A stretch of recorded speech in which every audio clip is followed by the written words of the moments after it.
Dalam pidatonya di sekolah partai, Ketua Umum PDI Perjuangan Megawati Soekarnoputri 2 kali menyebut nama Presiden Joko Widodo.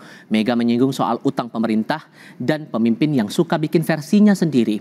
Di depan kader dan pengurus DPP PDI Perjuangan, Megawati mengkritik utang pemerintah yang makin bertambah besar di era Presiden Jokowi yang kini jumlahnya lebih dari 8.000 triliun rupiah. Mega mengingatkan potensi krisis ekonomi dengan besarnya utang pemerintah. Mega pun menyebut nama Presiden Jokowi saat meminta agar kritiknya atas utang tidak ditanggapi negatif. Pertanyaan saya, cara bayarnya nanti gimana? Kalau dalam geopolitiknya tadi sama juga. Ini saya khawatir krisis ekonomi kayak zaman saya nangani berhasil. Nanti kalau saya bilang gitu Ibu Megawati sombong. Saya nanti kalau diomongin gitu Ibu Megawati sudah tidak ini dengan Pak Jokowi. Enggak. Ini mesti dia mikir juga. Semua juga mikir. Karena ini persoalan bangsa, bukan bangsa seorang-seorang. Kayak apa? 800 T mau dibayar sama apa? Yuk coba. Momen kedua, nama Jokowi disebut Megawati terjadi saat Mega menyinggung soal pemimpin yang suka bikin versi sendiri. Awalnya Megawati berpidato soal lagu Indonesia Raya yang menurutnya menegaskan Indonesia sebagai negara paripurna. Megawati lalu bercerita pernah bilang ke Presiden Jokowi, jadi pemimpin harus menjalankan apa yang diamanatkan para pendiri bangsa, bukan bikin versi sendiri-sendiri.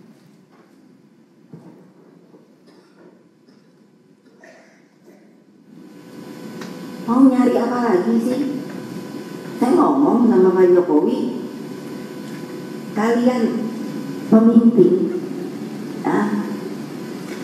itu harus menjalankan apa yang dipikirkan dan dituliskan oleh para pendiri bangsa. Bukan kita bikin versi-versi.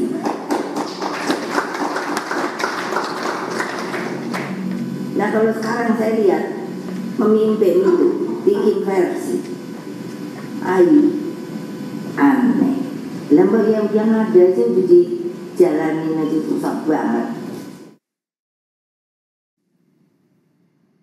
Usai retak hubungan PDI Perjuangan dan Presiden Joko Widodo menyusul perbedaan jalan politik di Pilpres 2024, untuk pertama kalinya Ketua Umum PDI Perjuangan Megawati Soekarnoputri menyebut nama Presiden Jokowi dalam pidatonya di sekolah partai. 2 kali nama Jokowi disebut Mega. Pertama, saat Mega mengkritik utang pemerintah lebih dari 8.000 triliun rupiah. Dan kedua, saat Mega menyinggung adanya pemimpin yang suka bikin versinya sendiri. Padahal tinggal menjelaskan apa yang sudah dirintis para pendiri bangsa. Apa maksud Megawati 2 kali menyelipkan nama Jokowi saat mengkritik utang pemerintah dan pemimpin yang ia sebut suka bikin versi sendiri? Kami diskusikan bersama dengan para narasumber.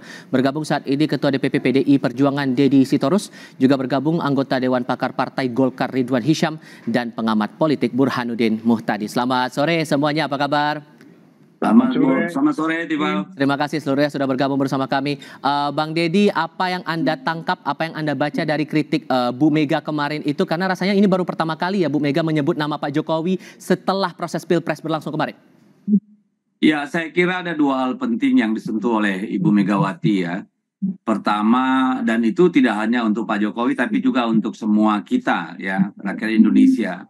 Yang pertama tentu adalah kondisi utang negara kita yang saat ini sudah cukup besar. Kita tahu tahun lalu kita harus membayar bunga aja itu 450 triliun. Dan tahun ini selain bunga juga kita ada yang jatuh tempo. Jadi di total sekitar 800 triliun kalau saya tidak salah. Dan ini kan menjadi persoalan bagi kita semua. Artinya apa? Ruang fiskal bagi pemerintahan baru ini kan berada dalam satu kondisi yang sulit. Belum lagi kondisi geopolitik dan ekonomi dunia yang tidak terlalu baik. Ibu Megawati menyampaikan katakanlah warning gitu. Ini bagaimana? Kita semua harus mikirin ini soal utang ini ya.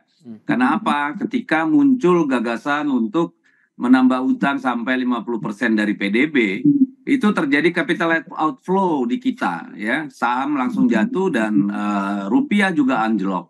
tentu ini menjadi keprihatinan Ibu Mega bicara sebagai seorang negarawan. Yang kedua, dalam konteks itu ya berlanjut, Ibu Mega juga menyentuh soal bagaimana kita sebagai negara tidak punya konsep pembangunan jangka panjang.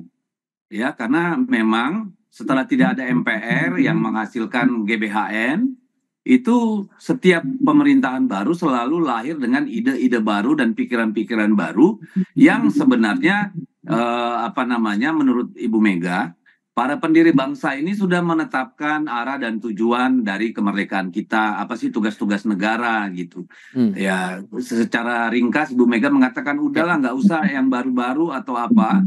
Dengan yang sudah ada dalam undang-undang dasar kita aja itu aja udah sulit gitu. Apalagi kalau dia tidak berkesinambungan dan setiap pemimpin punya coraknya yang masing-masing jauh berbeda gitu. Itu kan satu warning juga, tidak hanya untuk pemerintahan yang sedang berlangsung, tapi yang akan datang dan seterusnya gitu. Jadi saya kira dalam konteks itu pidato Ibu Megawati kemarin. Saya mau coba dulu menganalisis soal pernyataan Bu Mega yang soal utang itu tadi, karena Bu Mega juga mengkompar saat beliau memimpin Indonesia saat itu menjadi presiden dan menangani utang saat itu, menangani krisis waktu itu dengan pemerintahan sekarang. Apa yang sebetulnya mau ditunjukkan Bu Mega?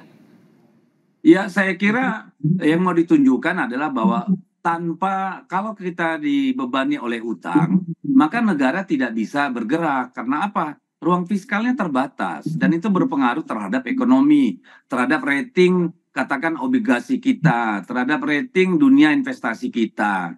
Nah, pada saat Ibu Mega kan kita tahu bahwa pada saat itu kita masih dalam cengkeraman IMF, negara baru melewati fase badai krisis gitu ya. Sehingga pada waktu itu sebagai mandataris MPR, Ibu Mega diberikan tap MPR untuk menambal APBN kita yang bolong-bolong dan hancur itu. Bahkan untuk bayar gaji pegawai pun negara APBN-nya kesulitan pada waktu itu. Maka keluarlah tap MPR yang memerintahkan mandataris MPR, Presiden Megawati pada saat itu, untuk mencari kekurangan pembiayaan APBN itu, salah satunya dengan mendivestasi Indosat misalnya. Itu kan cara yang diperintahkan oleh MPR dan dilaksanakan Presiden sebagai mandataris MPR pada saat itu. Nah, sekarang dalam kondisi yang sekarang, ya ini kan kondisi normal sebenarnya. Tetapi kan kita dihadapkan pada rintangan yang sangat sulit. Kita lihat penerimaan pajak, penerimaan negara sekarang itu turun jauh. Beban utang semakin meningkat. Ada ketidakpastian ekonomi di luar, ada potensi ancaman geopolitik dan sebagainya. Pak Ridwan, utang sudah sampai 8.000 triliun lebih dan ini jadi concern sendiri dari seorang ketua umum Megawati Soekarno Putri sampai membandingkan penanganan utang di pemerintahan sekarang dengan pemerintahannya Bu Mega saat itu jadi presiden. Anda meresponnya gimana? Saya lihat begini, pemerintahan kita ini kan sistemnya parlemen presidensial. Tetapi presidensial ini kan didukung oleh parlemen, yaitu koalisi yang besar di DPR. Semua anggaran itu sudah disetujui oleh DPR. Jadi saya kira kita tidak baik kalau kita saling menuding bahwa ini begini. Karena semuanya disahkan oleh APBN itu disahkan oleh DPR dan setiap tahun ada laporan pertanggungjawaban dan kita terima semuanya. Nah, kalau ada partai yang tidak menerima, ya nanti kita lihat aja di dalam pertanggungjawaban Presiden pada saat memberikan laporan pertanggungjawaban. Nah, masalah utang itu saya kira sudah dijelaskan oleh Menteri Keuangan. Selama utang itu masih memenuhi prosentase daripada anggaran atau penghasilan kita, itu masih wajar atau masih sehat. Nah, selama ini kita merasa bahwa pertumbuhan ekonomi kita kan masih lumayan dibandingkan negara-negara tetangga kita. Kita masih bisa di atas 5%. Memang betul bahwa utang kita lebih besar, bertambah.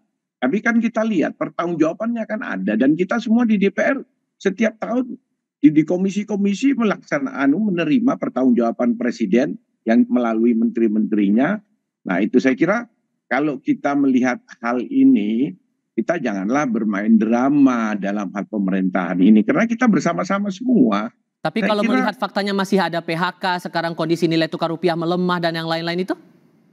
ya itu adalah resiko daripada kepemimpinan, ya resiko daripada kepemimpinan. Kepemimpinan ini kan kita dukung semua, bukan salah satu, kecuali kalau kepemimpinan yang ada sekarang ini tidak kita dukung. Kita dukung semua, malah koalisi kita itu paling besar. Sekarang kabinet kabinetnya juga mayoritas ya teman-teman semua yang ada di dalam koalisi ini. Jadi kita harus bertanggung jawab bersama-sama. Tetapi kalau kita mengkritik di dalam hal pelaksanaannya terjadi korupsi dan lain-lain, saya setuju. Oke. Ayo mari kita berantas itu korupsi-korupsi yang sekarang ini berada di mana-mana. Nah, concern kita ke sana sehingga penghasilan pendapatan kita itu bisa betul-betul dimanfaatkan sesuai dengan yang kita setujui Oke. di dalam Boleh saya pembahasan komentari APBN. sedikit, Mas? Sedikit saja, Bung Dedi, singkat saja. Saya kira tidak pada tempatnya kalau dikatakan bahwa kita memberikan kritik atau katakanlah mencari kambing hitam salah benar. Apa yang disampaikan Ibu Mega itu adalah warning, ya. Warning bahwa kondisi sekarang tuh sangat rentan. Ada masalah geopolitik, Oke. ada masalah ekonomi global, ada masalah internal kita sendiri. Ini kita harus cari jalan pemecahannya, bukan menyalahkan loh. Oke. Tidak ada Ya, menyalahkan di oke. sana. Ini kondisi yang sudah given. Ya. Makanya disambung lagi. Makanya kalau ada pemerintahan, Oke. ya tolonglah kita jangan bikin program-program yang kemudian memberatkan ruang fiskal kita sendiri. Nah, itu Saya Pak kira Ridwan. itu untuk mengingatkan. Gimana tuh Pak Nah. responnya? Ya iya, kan program-program yang dibuat oleh pemerintah kan semua mendapatkan persetujuan dari DPR. Dan di DPR mayoritas kita koalisi. Nah itu, jadi saya setuju ke Bu Mega memberikan warning kepada pemerintahan sekarang yang kurang beberapa bulan ini. Tapi saya melihat bahwa marilah di akhir periode ini kita membuat husnul khotimah Oke. kepada pemerintahan yang sekarang. Karena ini tanggung jawab kita semua loh. Oke. Ya, terutama yang berada di dalam koalisi. Toh sampai hari ini pemerintahan Pak Jokowi Indonesia Maju ini tetap masih kita bersama-sama. Tidak ada yang keluar dari Oke. koalisi, dari kabinet ini, kecuali kalau ada yang sudah keluar tinggal berapa bulan. Oke. Nah kita bisa lihat ini, kita masih kompak sampai saat ini. Kita Sudah kami tangkap maksudnya di situ. sampai Oke. sampai di bulan Oktober kita tetap solid. Oke. Itu harapan saya. Iya. Mas Burhan, dengan kritik yang muncul dari Bu Mega dan ini pertama dari poin utang itu, Anda sejauh mana membaca ini? Ya, terlepas dari motif ya, dan terlepas dari kenyataan bahwa kritik Ibu Mega secara keras baru disampaikan belakangan, tetapi secara substansi kritik beliau sangat justified. Ya, jadi saya menangkap kegelisahan beliau terkait dengan perkembangan belakangan, itu menurut saya sangat legitimate. Coba kalau misalnya kita lihat, misalnya berkaitan dengan ruang fiskal kita yang betul-betul sangat mepet ya. Kita tahu bahwa perkembangan utang kita sudah luar biasa besar. Saya bukan ahli ekonomi, tetapi statement yang berkaitan dengan usaha untuk membuka rasio utang hingga 50% dari PDB itu betul-betul ditanggapi oleh pasar dengan capital outflow ya.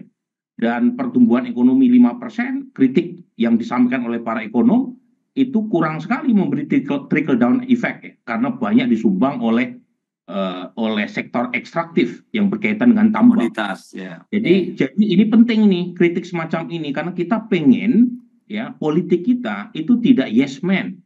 Kita membutuhkan satu kontrol yang kuat, di mana pemerintahan Pak Jokowi belakangan terutama periode kedua itu terlalu kuat. Jadi saya mensyukuri ya sikap PD Perjuangan, terlepas dari fakta bahwa PD Perjuangan belum secara de jure ya keluar dari koalisi Pak Jokowi, tetapi suara-suara kritis ini harus disuarakan supaya pemerintah sekarang dan pemerintahan ke depan tidak terlena.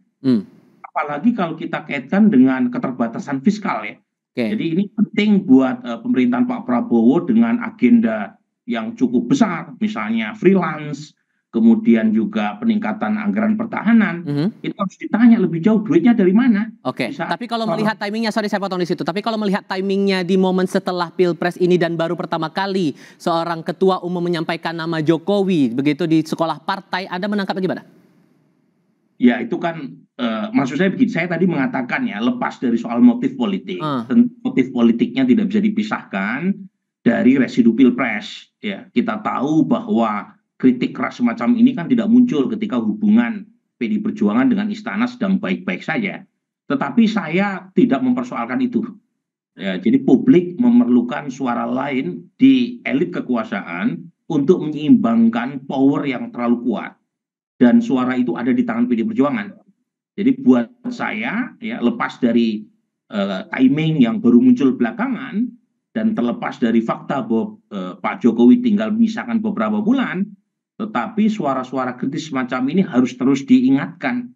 Karena bagaimanapun pemerintahan, ya, yang terlalu kuat itu juga berbahaya buat demokrasi. Jadi kita tidak boleh go let power go unchecked, gitu, nggak boleh kayak begitu. Dan suara PDI Perjuangan harus diperkuat supaya tidak sendirian di parlemen. Nah, Bung Deddy, karena kan begini posisi PDI Perjuangan di periode pertama dan kedua Pak Jokowi kan bareng-bareng nih. Baru sekarang kan terpisah setelah momen Pilpres 2024. Bagaimana bentuk pertanggungjawaban PDIP untuk bisa menangani soal utang ini? Saya kira justru disitulah maka Ibu Mega itu kan tidak hanya marah kepada pemerintah, tapi marah juga kepada kami sebagai anggota legislatif. Ya, kan yang ikut kemarin dalam kegiatan itu kan juga anggota-anggota legislatif. Ya, bahkan anggota PDI Perjuangannya disuruh mikir, ibu-ibu jangan cuma belanja ngawur tampilan yang dipikirnya ekonomi sedang sulit, kan kira-kira seperti itu. Jadi tidak ada pretensi ya Ibu Mega itu sedang menyerang pemerintah, tidak. This is alarm for all Indonesian people.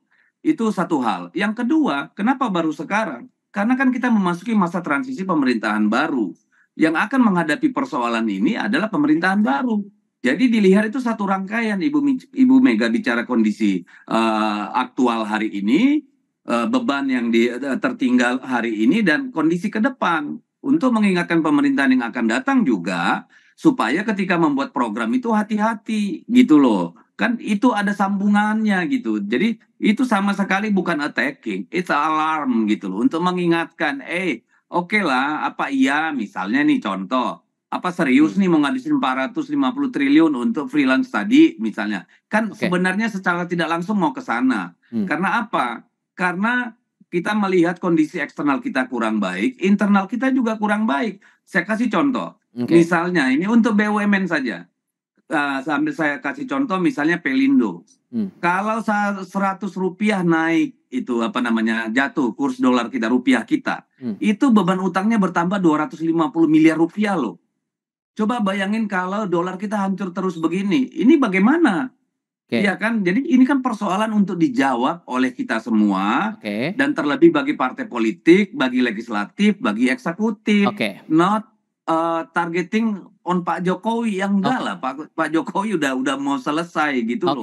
Ini alarm untuk kita semua. Karena sedikit banyaknya ini pasti akan jadi beban juga buat pemerintahan berikutnya Pak Ridwan. Nah, bagaimana kemudian dari pemerintahan baru nanti akan menyikapi soal utang ini, terlebih akan ada program besar seperti makan bergizi gratis juga akan jadi sorotan begitu? Ya, saya kira pemerintahan baru kan masih dalam masa transisi. Saya kira Pak Prabowo mempersiapkanlah apa yang terjadi, karena pemerintahan baru ini kan sudah komit keberlangsungan keberlangsungan daripada programnya Pak Jokowi. Jadi saya kira mereka akan konsisten untuk melanjutkan program-programnya, otomatis dengan memperbaiki fiskal yang terjadi tadi. Seperti itu, karena setiap pemimpin pasti punya cara sendiri-sendiri. Jadi tidak mungkin Pak Prabowo sama persis, tapi programnya sama. Itu yang komitmen kita di koalisi Indonesia Maju, bahwa kita akan meneruskan program-program dari Pak Jokowi. Dan saya terima kasih tadi dijelaskan sama Bang Deddy di sini. Itu kita memberikan penjelasan seperti ini adalah di dalam rangka untuk kebaikan kita bersama. Karena kalau kita disalahkan, kita salah bersama. Karena kita ini koalisi yang besar di DPR. Kita kan sudah bikin APBN, ketua Panggarnya juga malah ini kan. Saya tahan dulu Anda di situ sampai kita juga perbaiki komunikasi kami dan sinyal komunikasi kami dengan Bang Ridwan Hisyam, termasuk nanti kita akan juga singgung soal kritik dari Bu Mega masalah versi kepemimpinan yang dianggap jangan bikin versi sendiri-sendiri. Ini versi pemerintahan sekarang gimana Bang Deddy? Jawabnya nanti ya Bang ya. Kita lanjutkan lagi di segmen berikutnya usai jeda.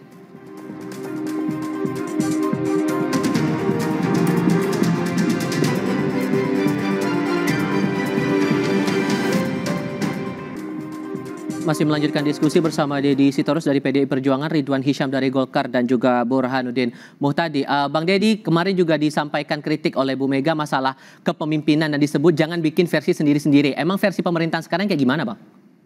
Ya, bukan soal versi pemerintah. Ini kan bicara untuk keseluruhan. Itu juga berpengaruh terhadap provinsi dan kabupaten kota. Kan yang digugat oleh Ibu Mega adalah tidak adanya peta pembangunan, peta jalan pembangunan kita, roadmap-nya gitu yang utuh dan berkelanjutan. Dulu sebelum amandemen kita punya yang namanya GBHN. Dulu zaman Bung Karno ada yang namanya pembangunan semesta berencana. Kalau sekarang kan setiap kepresidenan itu yang punya hanya RPJMN, ya, dan itu belum tentu sinkron dengan gubernur, belum tentu sinkron dengan bupati, dengan wali kota, itu belum tentu nyambung. Nah, Ibu kan mendorong kita, para pemimpin Indonesia, terutama di eksekutif, itu untuk kembali, ya sudah, undang-undang dasar kita itu sudah disebut undang-undang yang paripurna. Dibandingkan negara-negara lain, jelas kok apa yang menjadi tujuan kemerdekaan kita, tujuan bernegara kita apa, tujuan pembangunan kita apa. Ya harapannya supaya itu berkelanjutan dan tidak sendiri-sendiri gitu, scattered gitu. Kalau sekarang kan gitu, pemerintah maunya pengendalian inflasi sekian, tapi apakah itu didukung oleh kabupaten-kabupaten di seluruh Indonesia? Belum tentu juga. Kita mau mendorong ekspor, industrialisasi dan segala macam, itu juga kagak nyambung biasanya gitu, karena semua pemimpin kabupaten kota dan sampai ke atas itu punya program masing-masing. Nah, yang ingin diingatkan Ibu adalah supaya negara ini berjalan dalam konteks pembangunan, ya itu berjalan dalam satu arah gitu. Tugas-tugas mendasar itu aja udah sulit. Kira-kira kan Bu Mega bilang begitu. Kalau menangkap pernyataan dari Bu Mega ini, Mas Burhan, Anda melihat bahwa ini mempertegas posisi dari PDIP dan Jokowi ini sudah beda? Sebenarnya pernyataan berkaitan dengan arah pembangunan yang disampaikan oleh Ibu Mega kan bukan hal baru ya.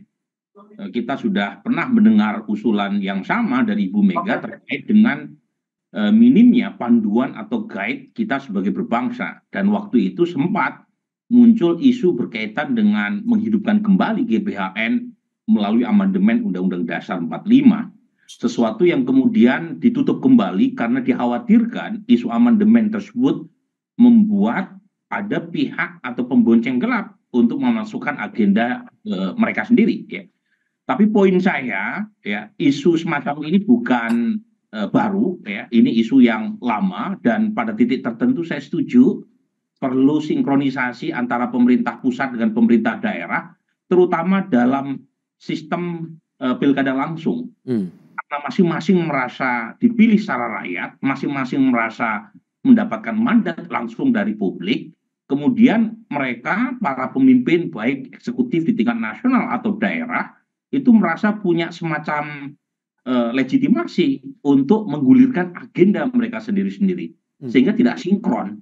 Jadi sinkronisasi ini bukan hanya penting secara ketatanegaraan, tapi juga secara ekonomi. Karena kalau masing-masing berjalan sendiri-sendiri tanpa koordinasi dan orkestrasi, itu yang dirugikan publik. Karena arahnya jadi berbeda-beda satu sama lain. Jadi pada titik itu ya, meskipun lagi-lagi soal GBHN dalam pengertian lama, kan isu GBHN ini kalau kita merujuk pada pengalaman tahun 50-an, itu kan nggak bisa dilepaskan dari era Perang Dingin ya. Jadi atas dasar negara sebagai sentral utama. Isu GBHN sendiri kan awalnya merujuk pada pengalaman Uni Soviet. Mungkin tidak sampai sejauh itu, ya, tetapi mungkin arahnya lebih ke sinkronisasi antara pemerintah pusat dan daerah, terutama dalam iklim desentralisasi yang tidak mengorbankan kepentingan publik. Bang Ridwan, saya pastikan dulu suara saya terdengar ya Bang? Kedengaran. Terkait dengan kritik yang disebut jangan bikin versi sendiri-sendiri yang dikeluarkan oleh Bu Mega, kalau Anda melihat pemerintahan sekarang versinya kayak gimana sih? Saya kira gini, kalau Bu Mega memberi peringatan kepada kita semuanya, saya kira benar, karena Ibu Mega ini adalah salah satu tokoh guru bangsa kita juga, karena melihat konsistensi Ibu Mega di dalam memimpin, dan saya tahu persis karena saya pernah langsung berhubungan karena saya pernah dipercaya Ibu Mega juga dulu di Jawa Timur tahun 2008. Bagaimana saya melihat pikiran-pikiran Bu Mega di dalam membangun bangsa dan negara ini. Itu saya kira benar. Cuman yang memang harus kita pegang yaitu pembukaan Undang-Undang Dasar 45. Itu semua pemimpin harus pegang itu. Karena kalau kita lihat setelah amandemen, memang ada hal-hal yang berbeda. Seperti tadi disampaikan oleh Bang Deddy maupun Mas Burhan, pengamat kita, Mas Burhan, pengamat kita bahwa ini memang ada masalah yang harus kita perbaiki bersama setelah amandemen Undang-Undang Dasar 45 dan pada waktu itu alhamdulillah saya juga ikut 4 kali melakukan amandemen itu di MPR. Ini memang harus kita tinjau kembali seperti GBHN segala. Nah, karena dengan tidak adanya GBHN itu, maka ya tadi yang disampaikan Mas Deddy itu adalah konsekuensi daripada Undang-Undang Dasar 45 yang berubah itu, di mana MPR bukan lagi lembaga tertinggi negara, sehingga presiden siapapun dia pasti punya visi masing-masing karena tidak ada guidance daripada MPR sebagai kedaulatan tertinggi rakyat sekarang itu. Karena kan MPR sama dengan DPR dan lain-lainnya, dan sama juga dengan presiden. Jadi itu semuanya rata. Nah, itulah yang menyebabkan terjadi perubahan visi. Tapi tetap kita harus pegang yaitu pembukaan Undang-Undang Dasar 45 karena itu tidak bisa dirubah. Kita kesepakatan dulu pada waktu melakukan amandemen.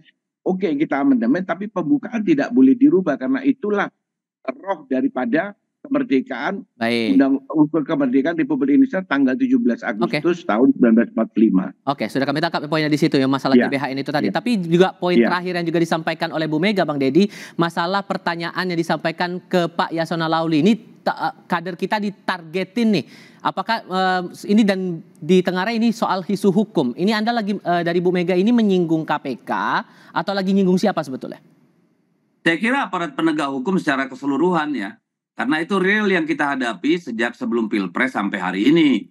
Ya, jadi kita menangkap kesan yang sangat kuat bahwa aparat penegak hukum ini memang sudah cenderung ya bisa dikatakan dengan berbagai indikator itu memang sedang melakukan atau menjadi bagian dari operasi kekuasaan. Itu kita rasakan langsung. Ya, jadi ambil contoh nih, misalnya baru 1 jam yang lalu kita dapat info bahwa Polda Sumatera Utara mentersangkakan salah satu kepala daerah. Ya, yang kami dengar pengakuan langsung bahwa karena tidak mau mendukung salah satu misalnya begitu. Nah, ini kan pengalaman real ya. Orang boleh berdebat gitu ya. Tapi kita lihat sendiri misalnya dalam kejadian Mas Hasto kemarin Sekjen PDI Perjuangan yang dipanggil dengan alasan ada informasi baru, bukti baru. Ternyata yang terjadi datang ke KPK cuma ditanya nama, riwayat hidup. Tidak dikonfrontasi dengan katakanlah informasi baru-baru tadi.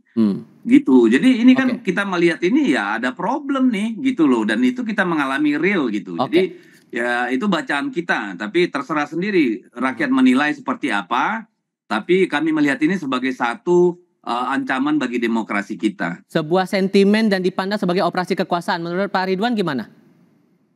Ya memang semuanya bisa ditafsir-tafsirkan, tapi selama memang itu ada bukti, ya kenapa tidak gitu loh. Jadi siapapun, kalau saya tidak bisa. Jadi kita memang harus bersih. Pejabat-pejabat negara harus bersih. Anggota DPR, termasuk KPU, dan lain-lain, BPK, semua hakim-hakim ya memang harus bersih. Agar kita tidak tadi yang seperti kata Bang Deddy nanti dipolitisir. Selama dia bersih, dia tidak mungkin bisa dipolitisir. Bukti tidak ada, karena hukum kita kan memang ada. Minimal ada 2 bukti yang harus dibuktikan, yang harus ya itu. Nah, jadi justru kan problemnya ada di sana, Mas. Ya, iya betul. Saya kan kasih contoh, ya kan dipanggil karena ada bukti baru. Tapi datang menghadiri panggilan yang ditanya cuma riwayat hidup, tidak ada ditanya yang lain-lain. Kan ini problem kita. Misalnya kejadian juga yang mantan kepala Badan Penanggulangan Bencana. Kejadian tahun 2012, 2013, ya kan? Sementara dia itu sudah tidak di PDI Perjuangan lebih dari setahun yang lalu. Tetapi yang muncul di media disebut adalah kepala Badan Serbaguna. Ini kan upaya menurut kami adalah upaya framing gitu loh. Jadi itu kami alami. Jangan kita karena bukan kita yang kena lalu kita bilang Oke. kalau nggak salah nggak usah takut. Ini Oke. bahaya loh. Oke, saya kasih giliran ke Mas Burhan singkat saja terakhir Mas Burhan, dengan banyak kritik itu 3 poin tadi itu, Anda menangkap kemana arah hubungan PDIP dengan Jokowi? Sudah case close atau masih terbuka ruang terbatas terutama untuk anak-anaknya Jokowi? Kalau menurut saya sudah case close. Jadi Sudah nggak ada ruang lagi menurut Anda? saya kira tidak sulit ya buat pengamat atau buat analis politik untuk menyimpulkan hubungan antara PD Perjuangan dengan keluarga besar Pak Jokowi sudah berakhir. Dan saya justru mencari semacam blessing in disguise-nya dari relasi kedua entitas politik ini. Apa blessing in disguise-nya? Yaitu terciptanya ruang bagi kritik yang sehat buat demokrasi. Jadi bayangkan kalau kita mengacu pada pengalaman sebelumnya, itu terjadi semacam party collusion. Semua kekuatan elit terbesar di Republik ini bersatu dalam satu kekuatan tunggal. Partai pendukung pemerintah banyak, tetapi hanya membentuk fenomena single party. Semua mengikuti apa kata Pak Jokowi. Nah sekarang ada perbedaan. Jadi tidak lagi party collusion, tetapi terjadi perbedaan, dan perbedaan ini membawa berkah buat kelompok civil society. Sebab kalau semuanya bersatu, itu yang rugi adalah masyarakat sipil. Jadi dalam konteks ini, Tifal, elit politik berkelahi itu bagus. Kalau bersekongkol, justru yang rugi adalah rakyat. Jadi kita memerlukan diferensiasi antar elit sehingga publik mendapatkan opsi-opsi kebijakan yang beragam. Biar ada perbandingan itu tadi. Oke, Bung Deddy Sitorus terima kasih. Kemudian Pak Ridwan Hisyam terima kasih. Mas Burhan tadi juga terima kasih sudah berdiskusi bersama kami. Selamat sore.